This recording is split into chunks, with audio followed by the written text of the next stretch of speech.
आज हम लोग यूजीसी नेट जेआरएफ दिसंबर 2022 के क्लास के क्रम में मार्केटिंग मैनेजमेंट के कुछ बिंदुओं पर अध्ययन करेंगे। हमारा पहला topic channels of distribution,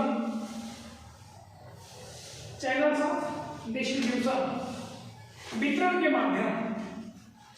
channels of distribution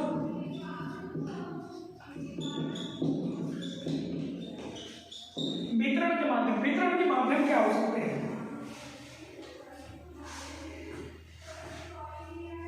वर्तमान प्रतिस्पर्धी युग में किसी वस्तु का उत्पादन कम से कम लागत पर कर देना प्रमुख तत्व नहीं है। किसी वस्तु का उत्पादन कम से कम लागत पर, मिनिमम लागत पर, मिनिमम कास्ट पर किसी वस्तु को प्रोड्यूस करना, मिनिमम कास्ट पर किसी वस्तु को, किसी गुड्स को, कमोडिटी को प्रोड्यूस करना बहुत बड़ी बात नहीं है। बहुत बड़ा बात क्या है? क्योंकि यह तत्व सुनिश्चित करता है कि वितरण उचित तरीके से या कम लागत पर हो रहा है। अतः आज आवश्यकता इस बात की है कि किसी भी वस्तु का उत्पादन कम से कम लागत पर होने के साथ साथ आज आवश्यकता इस बात की है कि किसी भी वस्तु का उत्पादन कम से कम लागत पर होने के साथ साथ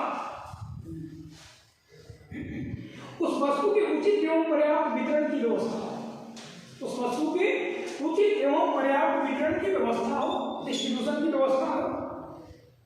मान लीजिए किसी स्टेशनरी गुड्स की निर्माता, manufacturing company, for example Parle biscuit को ले लीजिए।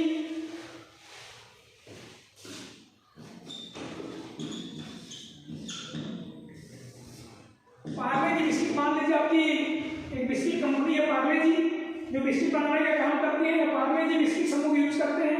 हमारी फेवरेट वस्तु हो सकती है, लेकिन वस्तु को प्रोडक्शन कौन करेगा? कंपनी, पार्ले जी कंपनी। लेकिन वस्तु को प्रोडक्शन के बाद डिस्ट्रीब्यूशन है, कंज्यूमर, अल्टीमेट कंज्यूमर, अंतिम उपभोक्ता तक पहुंचाने का काम कौन करेगा? कंज्यूमर कैसे करेगा? वस्तु पार्ले जी कंपनी ने मैन्युफैक्चरर ने उसको प्रोड्यूस किया, या तो कंपनी डायरेक्ट कंज्यूमर तक जाए, या तो कंपनी अपने किसी एजेंट को बीच में रखे और फिर कंज्यूमर के पास प्रोवाइड करे, या तो कंपनी होलसेलर को दे, दुकानदार को होलसेलर को दे, होलसेलर रिटेलर को दे, और रिटेलर कंज्यूमर को डिलीवर करे। This process is called distribution, channels of distribution. मतलब कहने का मतलब ये है कि कंपनी से लेकर के कंज्यूमर के बीच में जितने भी माध्यम होंगे, जितने भी मीडिएटर होंगे, मध्यस्थ होंगे, वो क्या होंगे? Channels of distribution. वितरण में अनावश्यक व्यय न हो, तथा न ही अनावश्यक माध्यम जिससे वस्तु का अधिकतम वितरण सुगमतापूर्वक संपन्न किया जा सके। इस प्रकार उपभोक्ताओं की अधिकतम संतुष्टि के लिए उपयुक्त वितरण माध्यम का चुनाव अनिवार्य हो गया है। किसी वस्तु के उत्पादन या निर्माण के पश्चात अंतिम उपभोक्ता या औद्योगिक क्रेता, इंडस्ट्रियल परचेजर के पास किस तरह पहुंचाया जाए, इसको इस प्रकार का वितरण माध्यम कहा जाता है। वितरण माध्यम किसे कहते हैं? वस्तु के उत्पादन के बाद अंतिम क्रेता, अंतिम उपभोक्ता, अल्टीमेट कंज्यूमर या इंडस्ट्रियल परचेजर, औद्योगिक क्रेता के पास कैसे पहुंचाया जाए, यही वितरण का माध्यम कहा जाता है। समझ में आया? उसमें अधिक से अधिक व्यय ना हो, या तो मैन्युफैक्चरिंग कंपनी डायरेक्ट कंज्यूमर के पास वस्तु को डिलीवर करे, जैसे कि आजकल आप देखते हो कि डायरेक्ट मार्केटिंग का समय आ गया है। डायरेक्ट मार्केटिंग, सीधी विपणन व्यवस्था, सीधी वितरण व्यवस्था, डायरेक्ट सेलिंग कर सकते हैं उसको।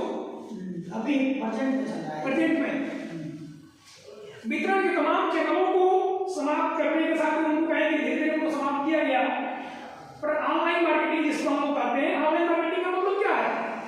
कंज्यूमर ने डायरेक्ट मैन्युफैक्चरर से परचेज किया। ये ऑनलाइन भी चल रहा है ना, ये ऑनलाइन ज्यादा ही है, चैनल्स ऑफ डिस्ट्रीब्यूशन से ऑनलाइन भी होगा। ये क्या हुआ? ये हुआ प्रोड्यूसर टू कंज्यूमर, उत्पादक ने उपभोक्ता को डायरेक्ट वितरित किया। इसमें क्या है? वितरण खर्च बहुत ही कम आता है। जब वितरण खर्च कम आएगा तो क्या होगा? उत्पाद का वस्तु कम हो जाएगा। माना जाता है कि वस्तु के विक्रय मूल्य का 60% सिर्फ वितरण में खर्च होता है, उसके वितरण में खर्च होता है 60%, 60%, 60%, 40% से कम नहीं चलती है।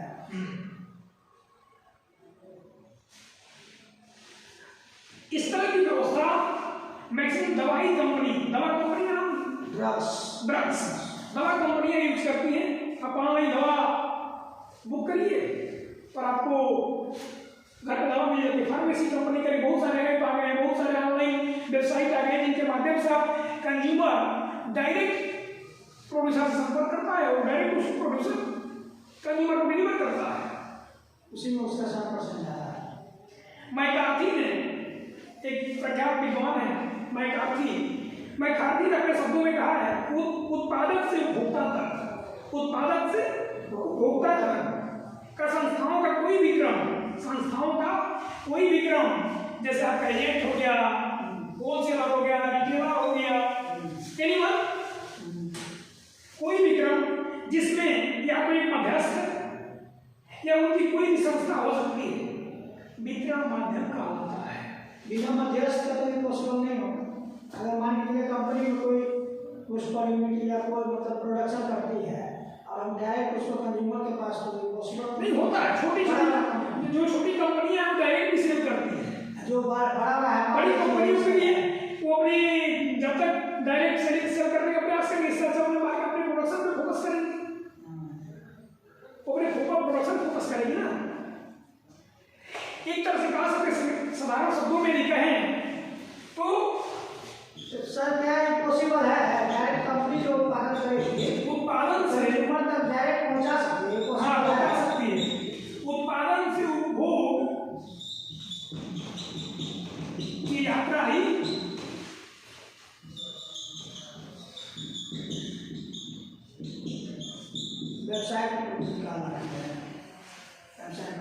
यानी उत्पादन से उपभोग, यानी उत्पादक से उपभोक्ता तक की जो यात्रा है वही वितरण व्यवस्था है, वही व्यवसाय है। ओके, उत्पादन से उपभोग की यात्रा वितरण व्यवस्था कहलाती है। वस्तुओं का अधिकार स्वामित्व को, वस्तुओं के अधिकार स्वामित्व को अंतिम उपभोक्ता या औद्योगिक विक्रेता तक पहुंचाने में जो माध्यम अपनाया जाता है वो माध्यम वितरण व्यवस्था का होता है। विलियम जे स्टैंटन ने कहा है कि वस्तुओं का अधिकार स्वामित्व को अंतिम उपभोक्ता या औद्योगिक विक्रेता तक पहुंचाने में जो माध्यम अपनाया जाता है वो माध्यम वितरण माध्यम का होता है। A channel of distribution, देख लीजिए, a channel of distribution for a product, a channel of distribution for a product is the route taken by the title,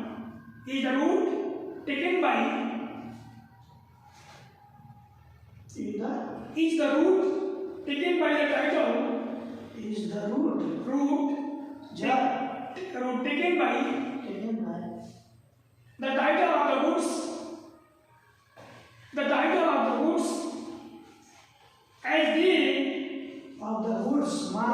goods. As they move from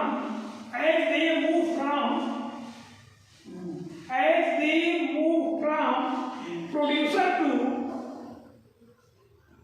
the ultimate consumer. Producer to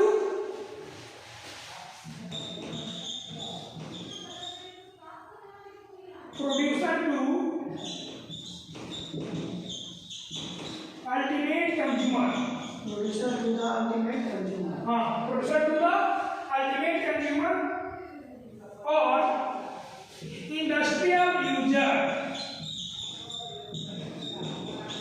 industrial user.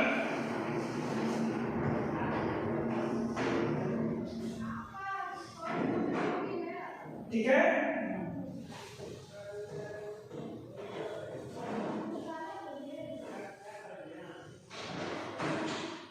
इसी बात को Philip Kotler ने अपने शब्दों में कहा है, every producer according to Philip Kotler, according to Philip Kotler, every producer seeks to link together the same Kotler C-O-T-L-E-R Kotler साहब कहते हैं कि every producer seeks to link together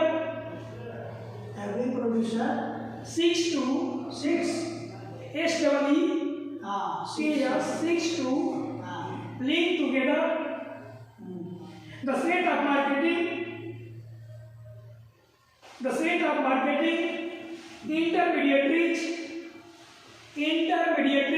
intermediaries का क्या मतलब है?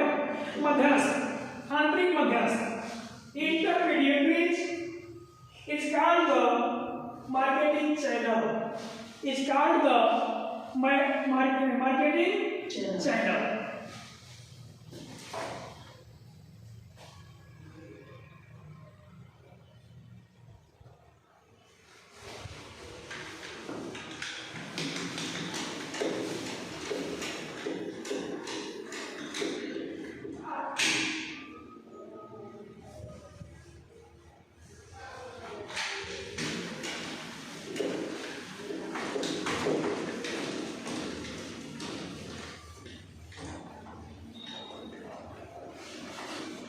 Any query?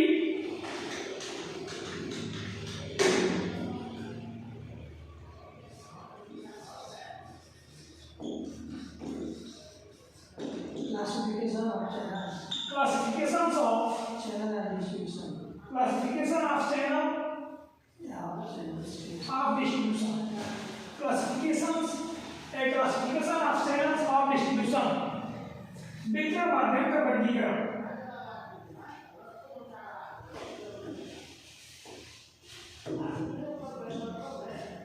वितरण के माध्यमों का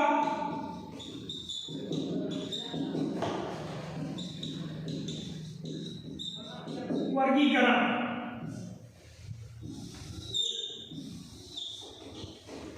वितरण के माध्यमों का वर्गीकरण, क्लासिफिकेशन। पहला क्या होगा? Internal business, internal distribution. क्या होगा?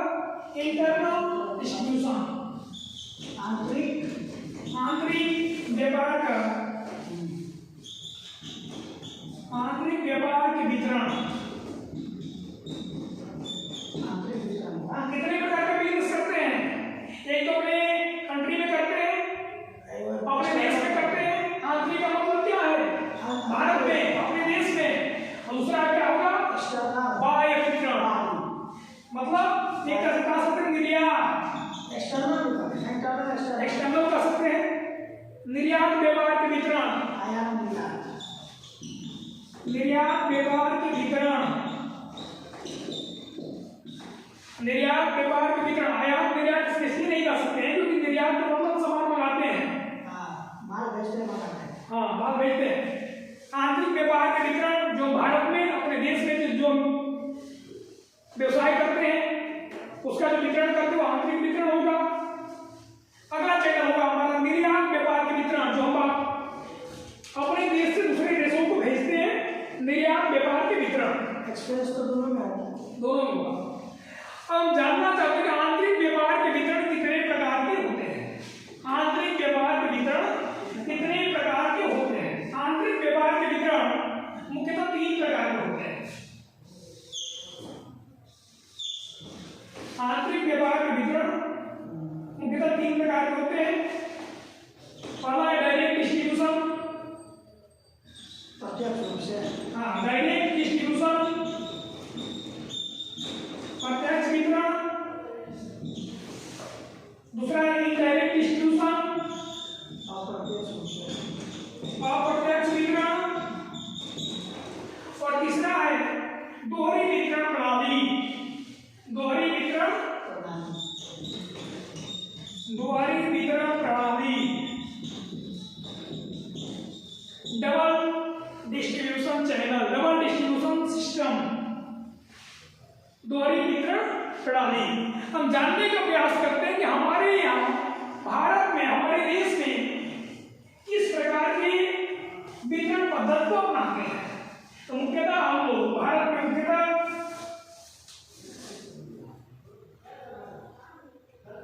जो वितरण व्यवस्था है उसमें प्रत्यक्ष वितरण से, प्रत्यक्ष में तो डायरेक्ट आप हमसे माल भेजिए, डायरेक्ट सीधा साधा। पहला होगा कि हमको सामान की जरूरत है, हमको वस्तु की जरूरत है, हम दुकान से परचेज करेंगे। कैसे करेंगे? दुकान से।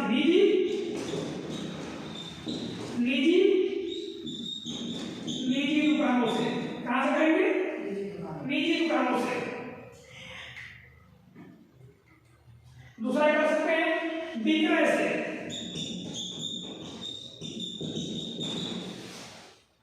तीसरा हो सकता है टेलीफोन के माध्यम से, कम्युनिकेशन। हाँ, कम्युनिकेशन, टेलीफोन से। चौथा हो सकता है विक्रय मशीन से, विक्रय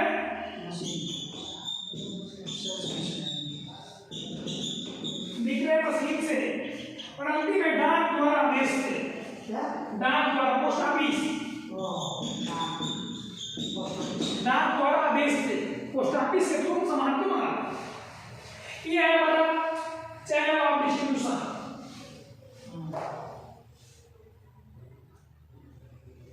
ये सब इसी में आ जाएगा, आंतरिक क्या होगा? हाँ, अब इसमें जानने का प्रयास करेगा अप्रत्यक्ष वितरण में क्या है। अप्रत्यक्ष वितरण में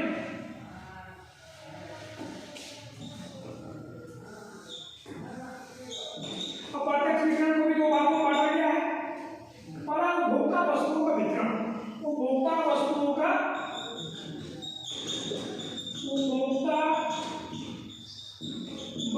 का वितरण, ठीक है। उपभोक्ता वस्तुओं का वितरण। अगर कोई हमारा औद्योगिक वस्तुओं का वितरण, इंडस्ट्रियल गुड्स, या फिर इनडायरेक्ट का होता है ना? हाँ, औद्योगिक वस्तुओं का वितरण। ओके, कितने हो गए? उपभोक्ता वस्तुओं का वितरण, औद्योगिक वस्तुओं का वितरण। उपभोक्ता वस्तुओं के वितरण में कैसे हैं? उपभोक्ता वस्तुओं का वितरण में हम विभिन्न प्रकार से करते हैं। जैसे पहला है निर्माता प्रतिनिधि। पहला क्या है? पहला कोई क्या है? प्रोड्यूसर, निर्माता। क्या है? प्रोड्यूसर, निर्माता। प्रोड्यूसर का कोई एजेंट हो सकता है। बीच में क्या आ जाएगा? एजेंट। प्रोड्यूसर का एजेंट मार्केट में जाकर के अपने सामान को बेचने का काम करता है। प्रोड्यूसर का कोई एजेंट, कंपनी का कोई एजेंट, प्रतिनिधि, इंटरमीडिएटरीज डायरेक्ट कंज्यूमर के पास जाकर के अपने सामान को सेल करे। इसमें एडवर्टाइजमेंट भी होगा? नहीं, चार्जिंग होगा। Ultimate consumer. पहला मतलब क्या हो गया? Producer producer, agent, consumer. ठीक है,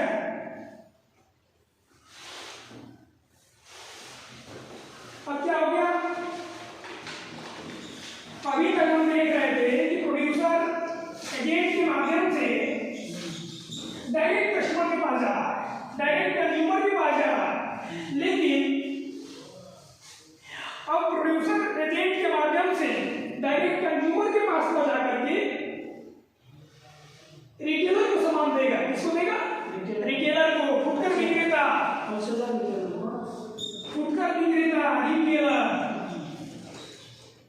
और रिटेलर समय अनुसार डिमांड होने पर कंज्यूमर को सेल करेगा। कंज्यूमर को सेल करेगा।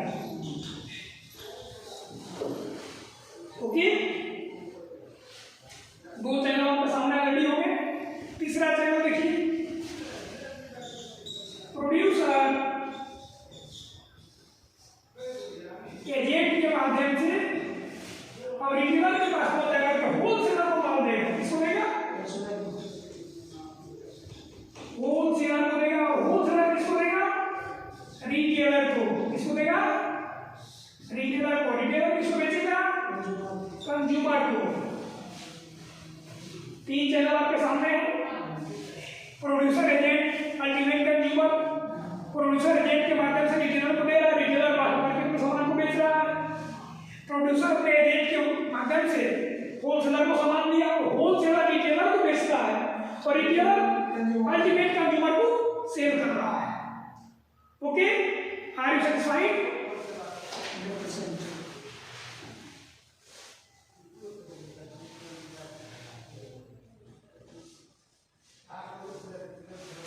अब क्या हो सकता है, कंपनी निर्माता बीच से एजेंट को अरेस्ट कर दे। क्या करें? एजेंट को अरेस्ट कर दे। प्रोड्यूसर डायरेक्ट मार्केट में जाकर के होलसेलर को माल प्रोवाइड करता है।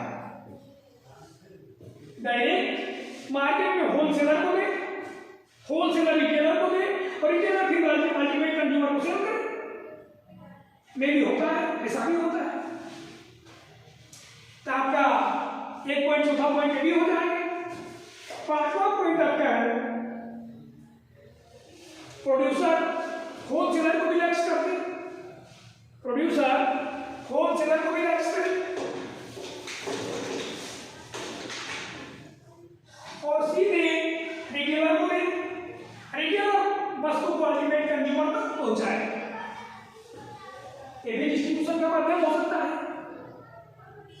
Channel of distribution, medium of distribution.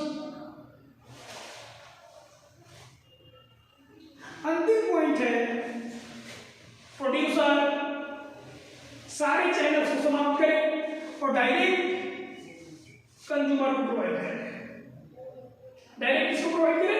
Consumer को प्रोवाइड करे, जिसको आजकल हम डायरेक्ट सेलिंग सिस्टम कहते हैं। क्या कहते हैं? Direct selling system. It is known as direct selling system, direct selling channel.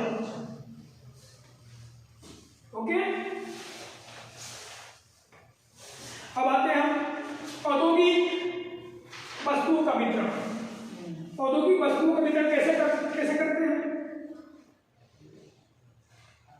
Producer same, कभी अपने उपभोक्ता बने पड़े, मतलब सेम टू सेम प्रोसेस ही होगा।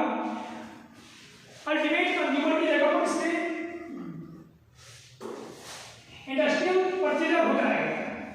इंडस्ट्रियल परचेजर यानी जो माल हम इंडस्ट्री के लिए परचेज करते हैं, इंडस्ट्रियल परचेजर। निर्माता मीन्स प्रोड्यूसर एजेंट के माध्यम से इंडस्ट्रियल परचेजर को माल डिलीवर करे। पहला चैनल मीन्स क्या हो गया, अल्टीमेट कंज्यूमर की जगह पर क्या जाएगा? Industrial purchaser. Industrial purchaser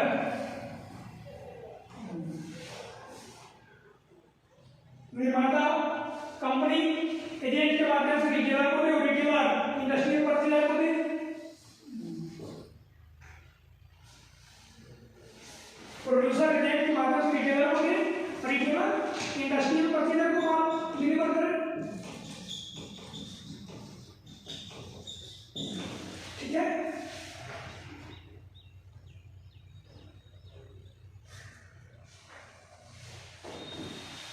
producer अगले चैनल में होलसेलर के माध्यम से रिटेलर को भी, और रिटेलर माल को ले जाकर के इंडस्ट्रियल परचेजर को डिलीवर करे या उसको बेचे। लास्ट पॉइंट कहता है प्रोड्यूसर डायरेक्ट इंडस्ट्री को माल बेचे, डायरेक्ट इंडस्ट्रियल परचेजर को माल डिलीवर करे।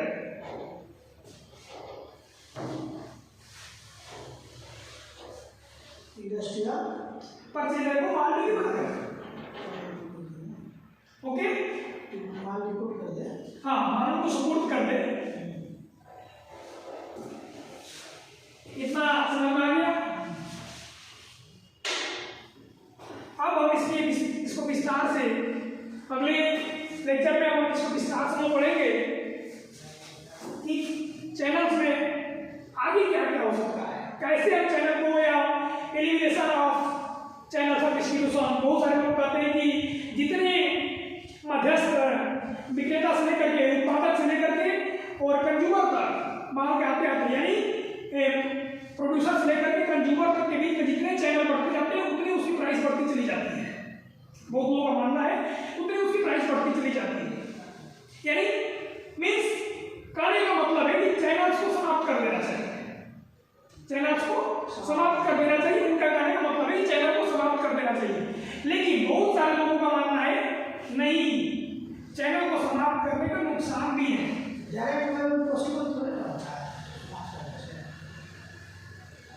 कुछ भी हो सकता है, लेकिन चैनल बहुत सारे जो इंटरमीडिएटरी जो चैनल है, कंपनी के लिए भी काम करते हैं, कंज्यूमर के लिए भी काम करते हैं।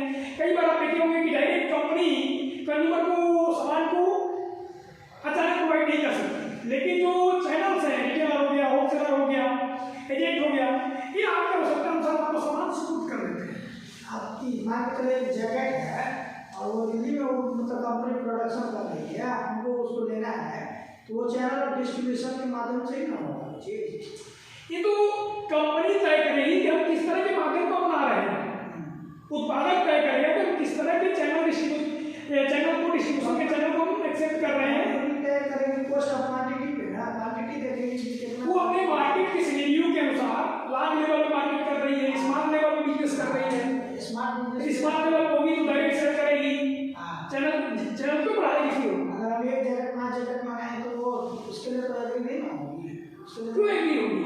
500 मंगाएंगे तब ना एग्री होगी। जैसे आप देखे होंगे गाँव में किसान के पास थोड़ा अनाज होता है तो क्या करता है, डायरेक्ट बेच देता है, डायरेक्ट बेच देता है। पर्चेजर को कोई लेने वाला है, आपस में लोग लेन देन कर देते, ट्रांजेक्शन कर लेते हैं, ज़्यादा मात्रा में है तो मार्केट के अनुसार बेचता है। मार्केट की या जो गवर्नमेंट की जो पॉलिसी होगी, अभी धान की फसल की कटाई हुई है